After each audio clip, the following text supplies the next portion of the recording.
ஓம் ஹ்ரீம் பைரவி க்ளாம் ஹ்ரீம் ஸ்வாஹா. வணக்கம். பாருங்க, எத்தனையோ பேர் ஒரே ராசியில பிறந்திருப்பாங்க, ஒரே டைம்ல பிறந்திருப்பாங்க. ஸோ அவரோட ஜாதகம் பார்க்கறது எப்படி? ஸோ எல்லாருக்கும் ஒரே ஃபியூச்சர் இருக்குமா? எல்லாருக்கும் ஒரே மாதிரி நடக்குமா? இல்ல. இப்போ சாடை சாத்தி நிறைய பேருக்கு இருக்கு, நிறைய சில ராசிகளை பிறந்தவருக்கு எல்லாருக்கும் பிரச்சனை வந்துட்டு இருக்கா? இல்ல.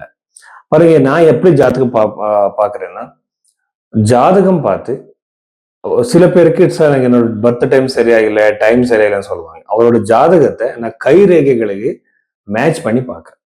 ஸோ கை ரேகை, கையில இருக்கிற ரேகைகள், அதுக்கப்புறம் ஜாதகத்துல கிரகங்கள் ரெண்டுமே சேர்ந்து, ஃபார் எக்ஸாம்பிள் இப்போ அவருக்கு திருமண யோகம் கையிலையும் நமக்கு வந்துருச்சு, விசிபிள் ஆகிருக்கு, ஜாதகத்துலயும் இருக்கு, பிரஷ்ன சாஸ்திரத்துலயும் இருக்கு. அப்போ மூணு விஷயத்துலயும் மூணு சிஸ்டம்ல கூட அந்த ஈவெண்ட் நடக்கும்போது நம்ம ஈஸியா சொல்லலாம் இந்த ஈவெண்ட் நடக்கும். ஸோ அப்படி நாம இந்த பர்த் டைம் சரியில்லைன்னா கூட கை ரேகை பார்த்து நம்ம சொல்லிடலாம்.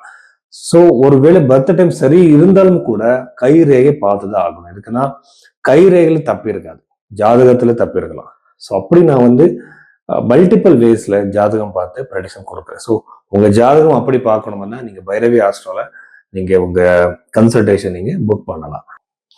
சிம்ம ராசி 2026 ஏப்ரல் 19th அப்புறம் இந்த சிம்ம ராசியில பிறந்தவருக்கு என்னென்ன பாசிட்டிவ் நெகட்டிவ் இருக்கு நம்ம ஆல்ரெடி நம்ம பார்க்க மாதிரி, கேது ராசியில இருக்கிறது நல்லது கிடையாது. இது ரொம்ப நெகட்டிவான தாட்ஸ், ஓவர் திங்கிங்கும், ஏதோ ஒரு பிரச்சனை பத்தி ஃபியூச்சர்ல வரப்போற பிரச்சனை பத்தி நீங்க இப்போ யோசிச்சு இருக்கீங்க.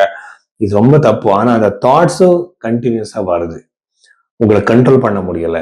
இந்த தாட்ஸ்னால உங்க ரெகுலர் லைஃப் டிஸ்டர்ப் ஆகுது. இந்த மாதிரி சான்சஸ் சிம்ம ராசியில பிறந்தவருக்கு இருக்கு. சப்தம பாவத்துல இருக்கிற ராகு உங்க ரிலேஷன்ஷிப்பை கெடுக்கிற சான்சஸ் இருக்கு. ஸோ இத்தனை நாள் பிரச்சனை இல்லை சார், நிறைய வருஷங்கள்லேருந்து நம்ம ஃப்ரெண்ட்ஷிப்ல இருக்கிறோம், ஆனா இப்போ இந்த பிரச்சனை வந்துடுச்சு, சின்ன சின்ன விஷயத்துக்கு கோபப்படுறாங்க, தூரமாயிட்டாங்க, இந்த மாதிரி பிரச்சனை எல்லாம் ரிலேஷன்ஷிப்ல இந்த ராகுனாலே வர்ற சான்சஸ் அதிகமாக இருக்கு. சிம்ம ராசியில பிறந்தவருக்கு திருமண வாழ்க்கை டிலே ஆகும், திருமணம் டிலே ஆகும், ஏதாவது பிரச்சனை வரும். சார் என்கேஜ்மெண்ட் நடந்துருச்சு சார், இப்போ சண்டே நடந்துட்டு இருக்குன்னு கேட்பாங்க. இந்த மாதிரி சிச்சுவேஷன்ஸ் கிரியேட் ஆகும். ஒண்ணுமும் பேசல சார், சின்ன விஷயத்துக்கு ஒரு கோர்ட்டுக்கு போயிருக்காங்கன்னு கேட்பாங்க. இந்த மாதிரி சிச்சுவேஷன்ஸ் எல்லாம் சிம்ம ராசிக்கு சான்சஸ் இருக்கு. ஆனா உங்களுக்கு பர்சனல் ஜாதகத்துல இருக்க காம்பினேஷன் வச்சு நாம இது எந்த எக்ஸ்ட்ரீமுக்கு போகும்னு நம்ம சொல்ல முடியும். சும்மா அது ராசி மேல நம்ம சொல்லக்கூடாது, பயப்படுறது வேணாம்.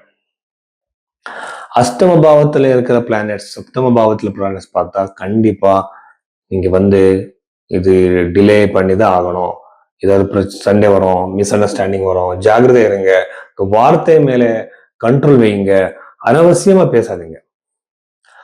எது அவசியம் அது மட்டும் பேசுங்க. சண்டைகள் வரலாம், அவர் புரிஞ்சுக்கோங்க. உங்க பார்ட்னருக்கு அந்த சிச்சுவேஷன்ல வேற ஸ்ட்ரெஸ் இருக்கலாம், அதெல்லாமே புரிஞ்சுக்கிட்டு பேசுங்க. சத்துர்த்த பாவம் நல்லா இருக்கிறதுனால வீடு வாங்குற யோகம், வீடு கட்டுற யோகம், ப்ராப்பர்ட்டி வாங்குற யோகம், எஸ்டேட்ஸ் வாங்குற யோகம் அதிகமா இருக்கு இந்த சிம்ம ராசியில பிறந்தவருக்கு. 11th ஹவுஸ்ல இருக்கிற குரு கிரகம் நீங்க பண்ணிட்டு இருக்கிற அந்த தொழில, அந்த பிசினஸ்ல உங்களுக்கு சக்சஸ் கொடுக்குற சான்சஸ் அதிகமா இருக்கு. குரு கிரகம் ரொம்ப ரொம்ப சுபகிரகமா இருக்கிறதுனால இது நாம எக்ஸ்பெக்ட் பண்ணலாம். இன்னொரு விஷயம் என்னன்னா, வெஹிக்கிள்ஸ்ல கொஞ்சம் ஜாகிரதை இருங்க. நைட்டு நீங்க ஜெர்னி பண்ணும்போது கொஞ்சம் பிரச்சனையாகி இருக்கு. அதுக்கப்புறம் ஆரோக்கியத்துல, ஹெல்த்ல பிரச்சனைகள் வரலாம். நீங்க ரொம்ப ஜாகிரதையா இருக்கணும். பிசிக்கல் ஆக்டிவிட்டிஸ் பண்ணுங்க, பிராணாயாமம் பண்ணுங்க. ஸோ இதெல்லாமே உங்களுக்கு ரொம்ப நல்லது. நீங்க இந்த பிசிக்கல் ஆக்டிவிட்டிஸ் பண்ணிதான் ஆகணும். உங்க ஆரோக்கியம் பத்தி, உங்க ஹெல்த் பத்தி கவலை இல்லைன்னா பிரச்சனை வந்துடும். ஸோ இந்த எல்லா விஷயங்கள் சிம்ம ராசியில பிறந்தவர்.